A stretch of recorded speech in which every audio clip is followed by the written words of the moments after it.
3 مکروہ اوقات کون سے ہیں؟ طلوع آفتاب سے لے کر کم از کم 20 منٹ بعد تک، غروب آفتاب سے کم از کم 20 منٹ پہلے۔ نمبر 3 نصف النہار یعنی ظہر کبریٰ سے لے کر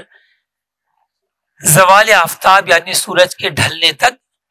ظہر کی ابتدا تک۔ ظہر کبریٰ کو نصف النہار شرعی بھی کہتے ہیں اور زوال آفتاب کو ابتدائے ظہر بھی کہتے ہیں۔ ان تینوں اوقات میں کوئی نماز جائز نہیں، نہ فرض، نہ واجب، نہ نفل، نہ قضا۔ ہاں اگر اس دن کی نماز عصر نہیں پڑھی تھی اور مکروہ وقت شروع ہو گیا، یعنی سورج ڈوبنے میں 15-20 منٹ باقی رہ گئے، تو پڑھ لے، البتہ اتنی تاخیر بلا عذر حرام ہے۔ دیکھیں بعض اوقات عصر کی نماز پڑھنے میں تاخیر ہو جاتی ہے، تو پھر ہمیں شرم آتی ہے کہ اب تو 10-15 منٹ رہ گئے، میں مسجد میں جاؤں گا تو بابا بیٹھے ہوئے ہوں گے اور یہ تو باتیں بنائیں گے اور بہت شرم آئے گی اپنے، تو اس وجہ سے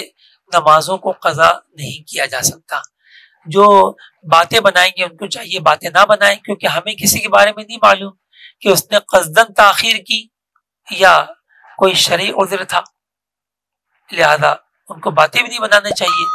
اور ہمیں بھی چاہیے کہ ہم اتنی تاخیر سے بچیں۔ لیکن اگر تاخیر ہو گئی اور ہمیں مسجد ہی میں نماز پڑھنی ہے تو شرم و جھجک کو چھوڑ دیجئے، سورج ڈوبنے سے پہلے پہلے تکبیر تحریمہ کہنے کا وقت بھی مل جائے تو تکبیر تحریمہ کہہ کر اپنی نماز کو مکمل کیجئے، اور بلا وجہ بلا عذر شرعی تاخیر کی تھی جس کی توبہ بھی بجا لائیے۔ نماز عصر کے دوران مکروہ وقت آ جائے تو غروب آفتاب سے کم از کم 20 منٹ قبل نماز عصر کا سلام پھر جانا چاہیے، جیسا کہ میرے آقا اعلی حضرت امام احمد رضا خان رحمۃ اللہ علیہ فرماتے ہیں، نماز عصر میں جتنی تاخیر ہو افضل ہے، جبکہ وقت کراہت سے پہلے پہلے ختم ہو جائے۔ یعنی اب تاخیر کا یہ مطلب نہیں ہے کہ وقت کراہت آ جائے، تو عصر کی نماز میں ویسے جو ہے وہ تاخیر مستحب ہے۔ پھر اگر اس نے احتیاط کی یعنی نماز تو پڑھنے کھڑا ہو گیا وہ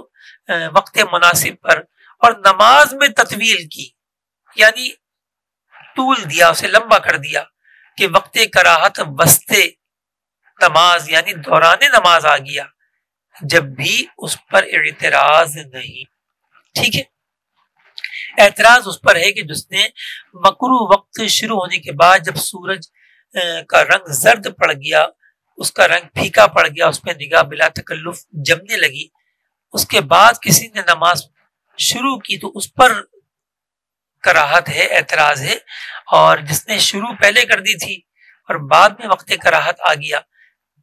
تو اس کی نماز لمبی کرنے کی وجہ سے تو اس پر کوئی کراہت، اس پر کوئی اعتراض نہیں ہے۔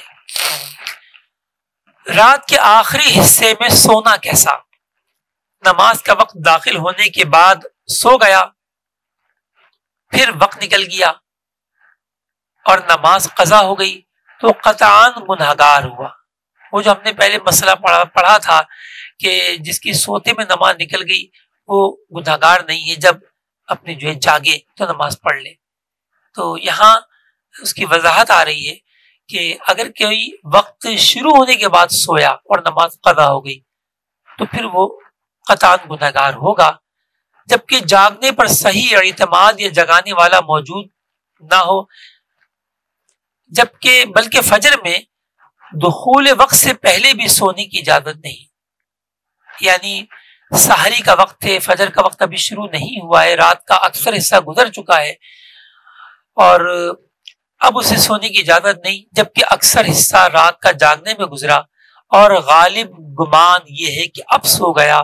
تو وقت میں آنکھ نہ کھلے گی۔ تو بعض ہمارے